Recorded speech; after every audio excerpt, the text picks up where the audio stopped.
Assalamualaikum warahmatullahi wabarakatuh. Perkenalkan saya Latifah Nisa Zuren, NIM 18043058. Di sini saya akan membahas tentang tugas perkuliahan ke-6, Sistem Informasi Manajemen.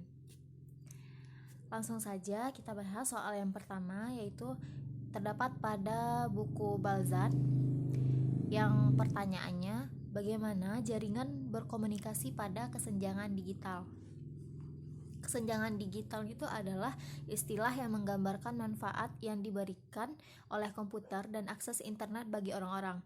Jaringan telah berkontribusi pada kesenjangan digital dengan meningkatkan pengetahuan dan keterampilan orang-orang yang memiliki akses internet. Oleh karena itu, menutup gap antara orang yang memiliki akses internet dan orang yang tidak dapat terkoneksi dengan internet. Untuk soal yang kedua, itu juga terdapat pada buku Balzan, yaitu apa itu konvergensi jaringan dan mengapa itu penting bagi bisnis. Jawabannya yaitu konvergensi jaringan itu adalah koeksistensi yang efisien dari komunikasi telepon, data, ataupun video dalam satu penawaran jaringan, alih-alih menyediakan jaringan terpisah untuk masing-masing layanan ini. Konvergensi jaringan itu sangat penting untuk bisnis sebab dapat memberikan manfaat, yaitu seperti dapat menurunkan biaya dan juga dapat meningkatkan cara individu untuk berkomunikasi dan berkolaborasi. Lalu lanjut pertanyaan ketiga, apa keuntungan dari online atau mobile business? Di sini ada 3 keuntungan yang saya jabarkan. Yang pertama itu biaya awal lebih rendah daripada usaha yang memiliki toko atau gedung fisik. Lalu kedua, memudahkan dalam mobilitas usaha. Usaha bisa dilakukan di lokasi mana saja sehingga bisa menemukan banyak pelanggan baru. Lalu yang ketiga, persediaan barang yang sedikit. Nah, ini bertujuan untuk mengetahui dan membantu untuk melihat pasar, mana produk yang diminati oleh pelanggan sehingga dapat terus menjual produk tersebut. Lalu lanjut untuk soal pada buku Kelly. Soal pertama, menurut Anda apakah dompet seluler atau digital adalah ide yang bagus dan mengapa dan bagaimana jika tidak? Menurut saya ide dalam penggunaan dompet digital itu sangat ide yang bagus karena banyak keuntungan dan kemudahan yang dapat kita dapatkan jika menggunakan dompet digital atau e-wallet daripada kita harus menggunakan kartu atau membayar dengan uang tunai atau dengan metode tradisional.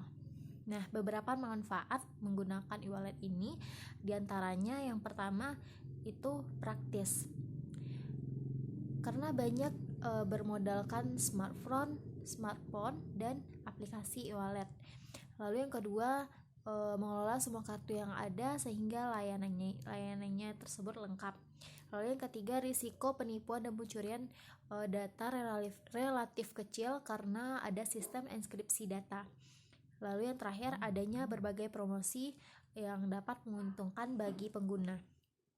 Lanjut ke pertanyaan kedua di buku Kelly, yaitu diskusikan bagaimana komputasi seluler dapat memecahkan beberapa masalah kesenjangan digital.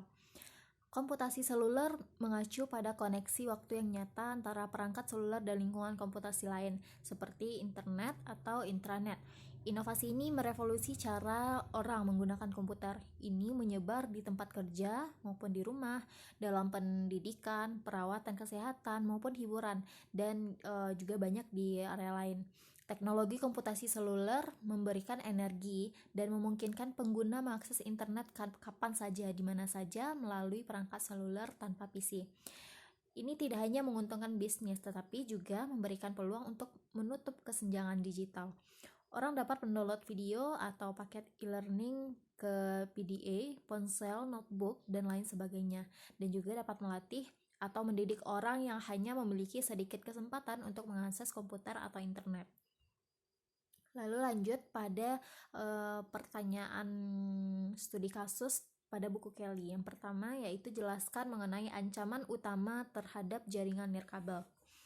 Terdapat ada 4 ancaman utama terhadap jaringan nirkabel itu, yaitu yang pertama yaitu Rogue Access Point atau RAP. adalah access point ilegal yang tidak terotentifikasi dan tidak dibuat oleh administrator WLAN. RAP seringkali dikonfigurasi agar menyerupai AP yang sah dengan tujuan mengelabui pengguna jaringan nirkabel agar menyambungkan perangkatnya pada RAP, sehingga masuk ke dalam kelompok cybercrime, menyebabkan data milik pengguna bocor dan dapat dimanfaatkan oleh pelaku tersebut.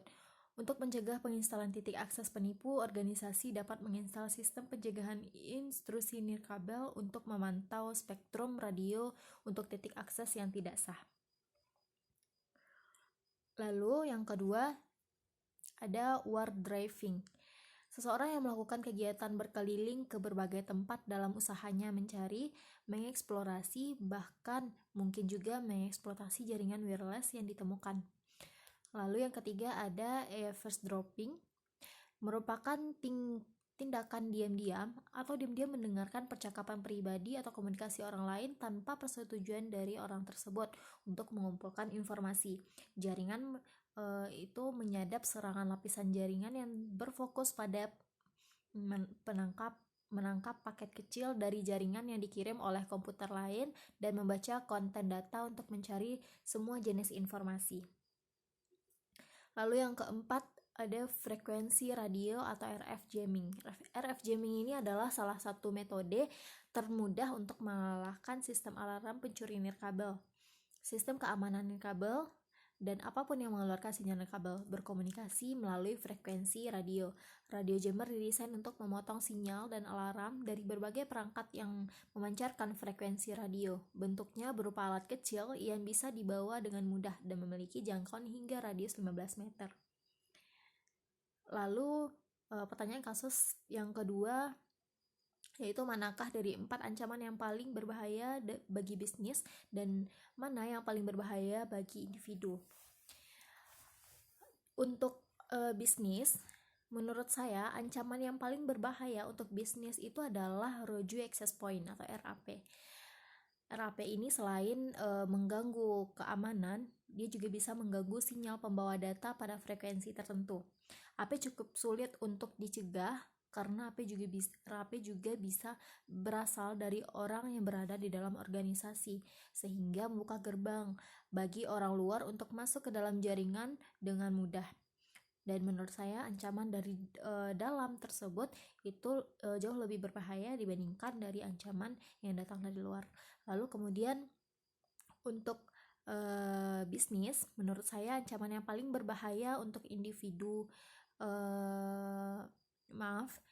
kalau untuk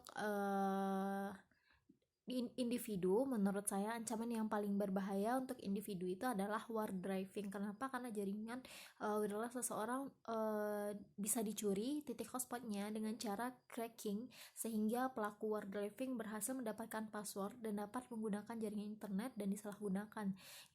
Mereka dapat menggunakan jaringan internet tersebut secara gratis dari jaringan wireless yang telah ia curi. Mungkin hanya sekian yang dapat saya sampaikan. Terima kasih. Wassalamualaikum warahmatullahi wabarakatuh.